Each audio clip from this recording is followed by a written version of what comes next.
पंचवक्रतिनेत्रमं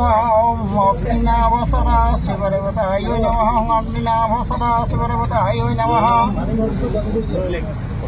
आसमनीय जलम अग्निनाभसदा शिवदेवताय नमः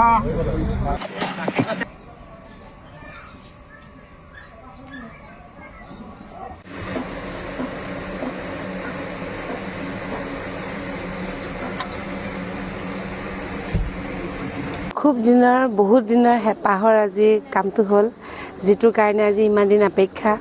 2024 চনৰ শিৱৰাত্ৰিৰ পিছতে মন্দিৰ নিৰ্মাণ কাৰ্য আৰম্ভ হ'ব বুলি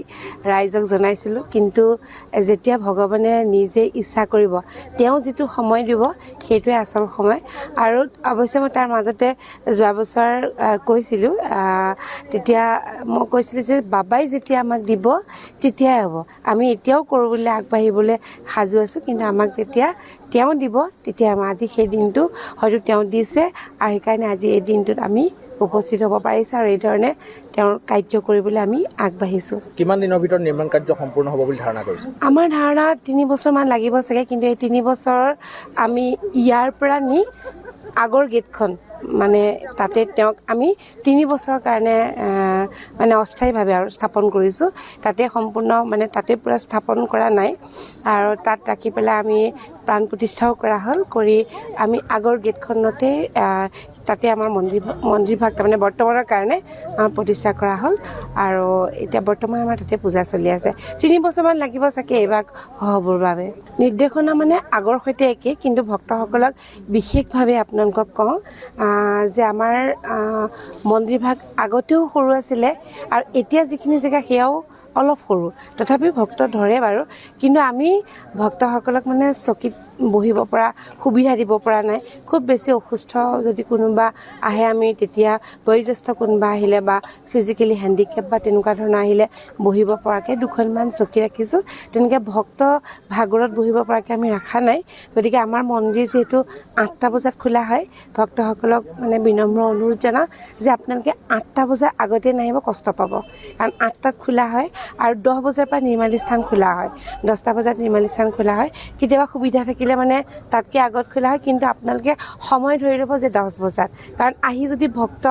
ৰৈ থাকে কষ্ট পায় আমাৰো মানে বহুত বেয়া লাগে সেইটোৱে আৰু এটা প্ৰসংগ এইখিনিতে আছে যে অগ্নিনাভৰ নামত কিছু জনাই থাকে শেহতীয়াকৈ সেই সন্দৰ্ভত কি ক'ব একদম শেহতীয়াকৈ আপোনালোকক সকলোকে জনাওঁ যিহেতু বহুতো ফেক একাউণ্ট খুলিলে মানে প্ৰায় 10-20 লাখমান টকা তুলিলে তেওঁলোকে গতিকে আমাৰ অনুমান এটা আছে আমাৰ মেছেজবিলাক কিছুমানে ভুল একাউণ্টত দি পেলাই আমাক কয় আৰু বাবাৰ পইচা কোনো হজম কৰিব নোৱাৰে বাৰু তথাপিতো মই কওঁ আমাৰ যি মন্দিৰৰ নাম্বাৰ আপোনালোকক বিশেষকৈ এই নাম্বাৰকেইটা দিওঁ এই নাম্বাৰকেইটা দিলে মানে সকলোৰে সুবিধা হ'ব যিহেতু মোৰ মুখেৰে যিকেইটা নাম্বাৰ ওলাব আপোনালোকে সেইকেইটা বেছি ভাল পাব আৰু লগতে কওঁ প্ৰথম যিটো নাম্বাৰ ক'ম বা পিছৰকেইটা হ'লেও দুষ্ট চক্ৰই ঠিক একেধৰণৰ নাম্বাৰ উলিয়াই লৈছে 5টা হ'লেও সংখ্যা একে থাকে বা 7024টো মই আগতে খুব কওঁ 7024 আগত ৰাখি পেলাই কেইটামান নাম্বাৰ কৰি লৈছে গতিকে প্ৰথমৰ পৰা শেষলৈকে ভক্তসকলে সেই নাম্বাৰকেইটা আপোনালোকে সেইকেইটা নাম্বাৰতে কথা পাতিব আৰু সেই নাম্বাৰৰ লগত যোগাযোগ কৰি আপোনালোকক যি স্কেনাৰ দিব সেই স্কেনাৰতে আপোনালোকে যদি মন্দিৰলৈ কিবা অৰিহণা আগবঢ়াম বুলি ভাবে বা শৰাই দিয়ে সেই নাম্বাৰৰ লগতে যোগাযোগ যিহেতু আপোনালোকে ৰাইজে সেই সঁহাৰি আমাক দিলেহে আমি এই দুষ্ট চক্ৰক আমি বন্ধ কৰিব পাৰিম তেওঁলোকৰ কাৰ্য আৰু আপোনালোকক নাম্বাৰকেইটা বিশেষকৈ দিছোঁ 7024874223 এটা আছে সেইটো ধৰে প্ৰণৱ শৰ্মাই ধৰে আৰু আনটো হৈছে 9395683989 আৰু এইটো মাইনাৰ নামটো কি আছিলে পাহৰি থাকিলোঁ ৰূপম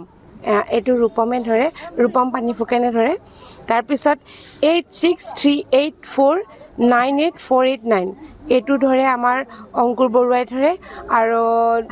তেওঁৰ লগত বিশেষকৈ আপোনালোকে যদি কথা পাতিব বিচাৰে তেতিয়াহ'লে লাষ্টৰ যিটো নাম্বাৰ সেই নাম্বাৰটোত আপোনালোকে কথা পাতিব সেইটো হৈছে 8638498489 এইটো হৈছে 3 নম্বৰ নাম্বাৰটো আৰু যেতিয়া অগ্নি নামৰ পেজটো আপোনালোকে খুলিব তাতে এটা পিন পোষ্ট থাকে পিন পোষ্টটো এইকেইটা নাম্বাৰ দিয়া থাকে 3 নম্বৰ যিটো নাম্বাৰ সেইটোত আপোনালোকে কথা পাতিব আৰু বাকী যিকেইটা নাম্বাৰ আছে তেওঁলোকৰ কথা পাতিবলৈ অলপ অসুবিধা যিটো বহুত সৰাই তেওঁলোকে লিখিব লাগে গতিকে আপোনালোকে লিখা যদি কিবা থাকে সেই প্ৰথম নাম্বাৰকেইটাত লিখাটো দিব আৰু বাকী 3 নম্বৰটোত আপোনালোকে কথা পাতিব